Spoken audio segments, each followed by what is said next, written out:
Ali está separado, e aqui eu tive que esfregar essa medula óssea, para vocês verem todas aquelas células que eu mostrei para vocês, juntas no esfregaço medula óssea. Tá?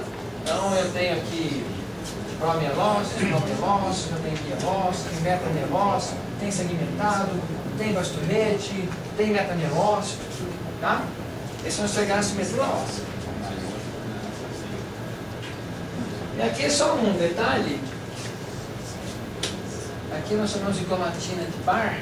Vocês estão vendo que tem parece um rabinho aqui, um apêndice? Não sei. Isso aqui é uma cromatina sexual feminina. Então, todo o hemograma de mulher, vocês vão achar um neutrófilo com esse tipo de cromatina aqui.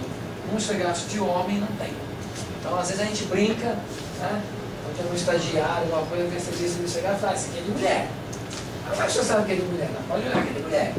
Porque tem a presença dessa cromatina no neutrófilo. Como ela chama? Hã? O nome dela? Barr. Barr? É. B-A. Isso. Próxima vez. Bom, quando eu tenho um processo infeccioso, eu tenho uma batalha dos nossos neutrófilos contra aquele agente que está causando a infecção. Tá? E nessa batalha, normalmente, o neutrófilo vai haver uma formação de granulações tóxicas dentro do seu citoplasma em virtude dessa batalha, porque ele faz uma batalha corpo a corpo mesmo, tá? O neutrófilo. Então é aquele negócio, você tem uma ferida purulenta, é neutrófilo. Né? A secreção é o neutrófilo que está ali lutando contra aquele processo infeccioso, tá certo?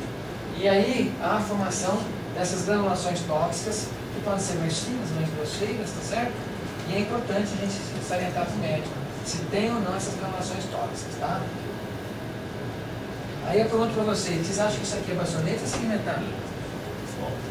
Porque esse aqui é bastonete, tá? É. É, a divisão, eu falaria que é bastonete. Você não concorda? Não? Quem não concorda? Tem que ser. Tem um bastonete aí. Não é bastonete. Eu não vejo a divisão. Esse aqui tá fácil, esse aqui tá fácil, tá aqui. Aqui não segue, certo? Segue também. Segue também. Bom? Agora, gente, vou deixar os neutrófilos um pouquinho de lado e nós vamos falar sobre os linfócitos. Cromatina, só que vocês olharem aqui, dá para perceber que a cromatina, como eu falei para vocês, é diferente dessa aqui, né? Se olhar, dá para perceber que é diferente.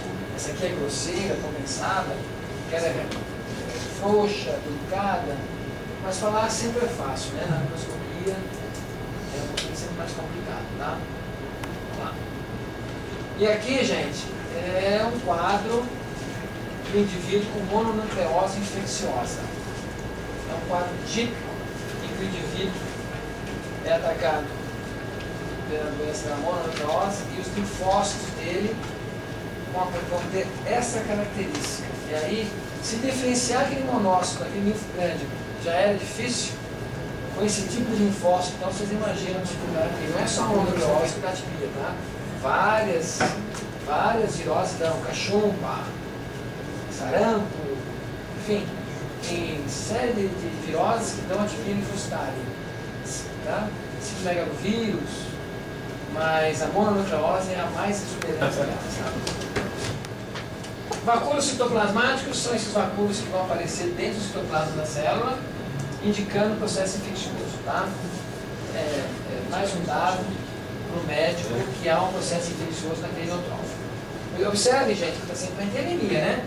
Tá? Esse aqui é um paciente anêmico e com processo infeccioso. Então aqui, gente, nós chegamos no famoso desvio à esquerda, que é aquele quadro em que você recebe e você vai dizer se o paciente tem um processo infeccioso, tá? Então o que é o desvio à esquerda? O desvio à esquerda é aquele quando eu tenho o aumento dos neutrófilos com um aumento considerado dos bastonetes. E eu já mostrei para vocês o que é o bastonete. Então esse aqui é um quadro clássico, típico e fácil de um desvio à esquerda clássico do processo infeccioso. Você veja que essa lâmina ele tem vários neutrófilos e basicamente todos bastonetes. Então aqui ó, bastonete, bastonete, bastonete, bastonete, segmentado, bastonete. Esse aqui já é quase um meta. Lembra que eu mostrei o meta para vocês? Quando o quadro infeccioso é muito grave, aparecem células mais jovens. Tá? Então, mas é um quadro típico. Esse paciente, por exemplo, deve ter dado aí 40%, 50% de bastonete, provavelmente com leucocitose, tá certo? É um quadro típico do processo infeccioso agudo instalado. E eu tenho um desvio à direita. A gente não usa esse termo, é difícil de escutar, mas existe o desvio à direita. O que é o desvio à direita? Eu tenho um... Tenho, colocamos. Desvio à direita, eu até coloquei essa polilobulado, aí para mostrar para você quantos lóbulos pode ter, mas na verdade é o seguinte, eu tenho uma neutrofilia, 85% de neutrófilo, mas tem um pouquinho bastonete. A maioria é neutrófilo maduro. Indica o processo infeccioso, mas provavelmente uma fase já intermediária e não tão aguda. O indivíduo já passou da fase aguda. Tá? Já houve aquele primeiro ataque dos neutrófilos, dos bastonetes, agora ele já está estabilizando, tá certo? Então é importante o médico também saber que fase que está o processo infeccioso. Então, aí nós vamos ter um número maior de células polilobuladas, tá? Aí, ó. Porque isso é só duas células, mas na verdade são várias, tá? Bastante neutrófilo. Aqui, ó. Esse é um caso, né? Uma neutrofilia de uma lâmina de um paciente com desvio à direita. Vocês podem observar, ele só tem neutrófilo e quase não tem bastonete, ó.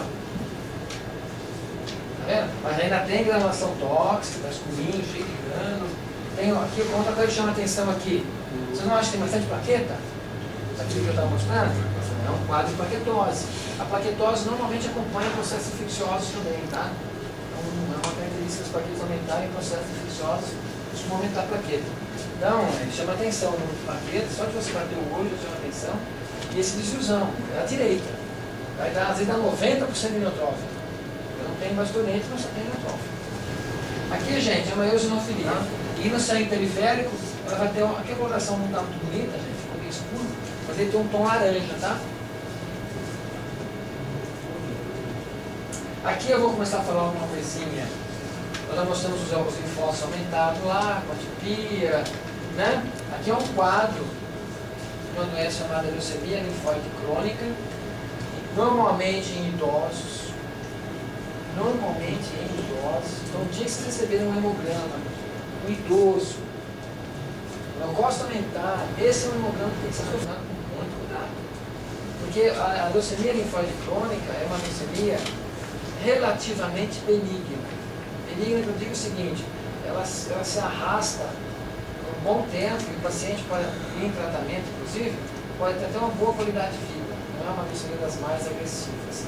Embora, evidentemente, tem todos os agravantes.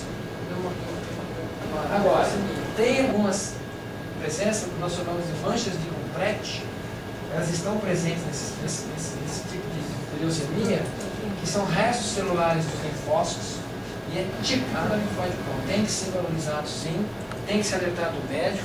Você não vai poder afirmar para ele que é uma leucemia, não dá para afirmar, mas você vai sugerir restos de células.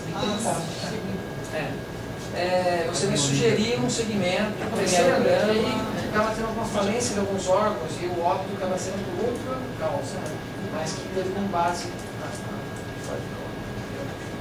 Né? Então, e o que acontece? Eu só tenho linfócito maduro, gente, ó. Não tem blasto. Então não chama atenção, tem que ter o completo.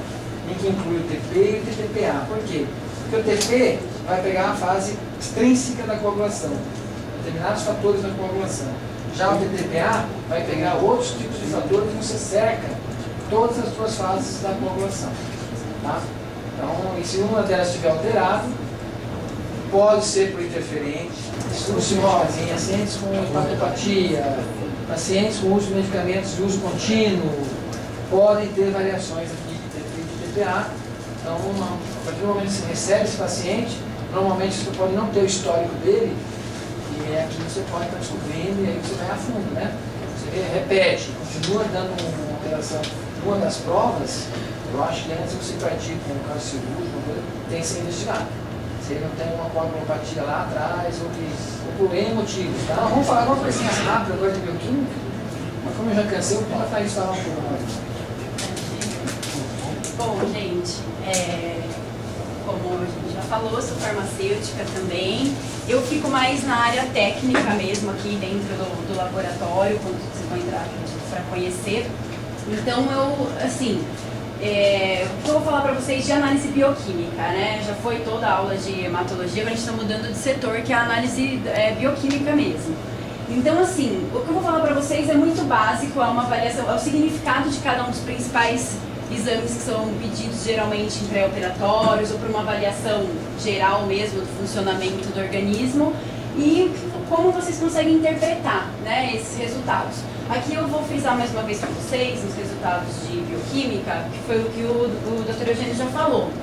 É muito importante a análise clínica do paciente, tá? Porque vocês vão ver que diversos analitos, o valor de referência, ele é alterado tanto para cima quanto para baixo, por muitas condições que o paciente pode ter, várias, diversas patologias, enfim. Então, isso depende da avaliação clínica realmente de vocês, quando é acompanhamento, né, do paciente de vocês, ou o médico que está fazendo o acompanhamento bioquímico aí do paciente. Tá? Então, eu vou falar rapidinho, não é tudo, a bioquímica é uma infinidade de analitos, mas eu vou falar dos principais. Aqui eu coloquei o LDH ou DHL, qualquer uma das nomenclaturas está correta, deshidrogenase lática.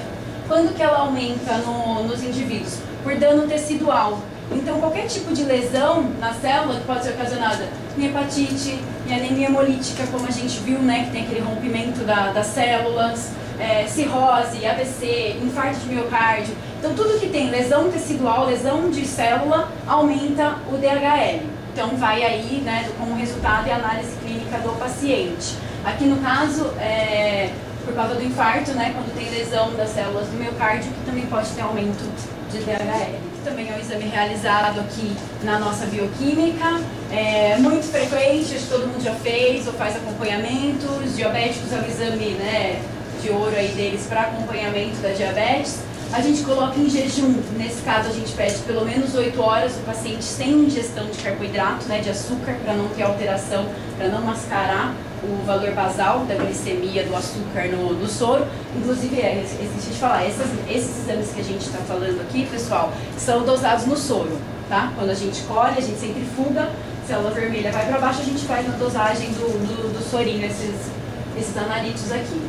E a glicose, padrão ouro aí para definir um paciente diabético, a gente usa aqui no deliberado o que a Associação Americana de Diabetes determina. Até 99 o paciente tranquilo, sem preocupação, isso em jejum, tá? A partir de 100 a 125 sugere-se um acompanhamento, né? Faz um novo exame daqui a um mês. A partir de 126, e aí a gente vê 300, 400, a gente pega bastante disso mesmo para o diabético descompensado, né? O diabético que não faz tratamento. A gente já põe um indicativo, né, fala, ó, confirmado, se é uma coisa que está aí 400, liga para o médico, para o clínico que está acompanhando, porque esse paciente tem que ser acompanhado. A curva glicêmica também é um outro exame que pode ser sugerido, muito feito para acompanhamento de gestante, mas também pode ser pedido, independente disso, pode ser pedido, tem crianças que fazem curva glicêmica. Então é para avaliar aí, no caso, a capacidade do corpo processar uma quantidade de açúcar, de glicose alta. Então, como que a gente procede esse tipo de coleta no laboratório? A primeira coleta em jejum, o paciente chegou, ficou 8 horas sem comer, de 8 a 10 horas, a gente faz a primeira coleta. A partir disso, a gente dá uma ingestão para ele de glicose, geralmente 75. Ele tem que ingerir essa carga pesada e a partir daí, de tempos em tempos, ele faz a coleta para fazer o acompanhamento de como o corpo dele, né, como está reagindo a bioquímica dele com aquela carga grande de glicose. Então a gente tem os valores de referência, né, que tem que ter aquele pico e depois ele tem que ir caindo. Isso num paciente saudável, não diabético, né, tá tudo certinho. Então geralmente para diabetes gestacional os médicos fazem, né, quando a mulher desenvolve aquela diabetes durante a gravidez, aí o médico pede a curva glicêmica. As funções renais, né, para um pré-operatório, é básico pedir medir as funções renais do paciente, também quando o paciente faz uso crônico ou contínuo de algum medicamento, porque a gente vai avaliar quando a gente solicita, né, quando é solicitado, chega aqui para a gente solicitação, ureia e creatinina do paciente, a gente vai avaliar justamente função renal. Se está funcionando, se está filtrando, se está excretando. Então a ureia ela é excretada principalmente pela urina, tem dosagem dela inclusive em urina, mas a clássica é no soro mesmo. Podem pedir, né, coleta. Quando vem escrito só ureia, a gente já entende que é uma coleta dosagem sérica, dosagem no soro, tá? Então ela é principalmente eliminada pela urina, um pouquinho pelo suor, tá? E o valor normal de 10 a 50. Geralmente, ureia e creatinina, eles variam, eles se alteram conjuntamente no paciente, tá? É comum o paciente renal, o paciente que tem algum problema aí relacionado à filtração e urina, eliminação. Se alterou a ureia, pode ter certeza também que a creatinina, se ainda não tá, vai caminhar junto para alteração. Tá? E a creatinina, ela é usada para a gente avaliar a filtração glomerular. Rim, funcionamento do rim, se está filtrando, se está funcionando bem. Então, para pré-operatório é importante, né? Para um pós-operatório, o paciente tem que estar com as funções renais bem direitinho funcionando. E os valores de referência, que a creatinina, ela varia muito de sexo, idade, tá? Condição do paciente. Então, a gente coloca no deliberado para homens e para mulheres, os valores são distintos, tá? Detalhar um pouquinho mais isso. Então, o halo é a ausência de bactéria.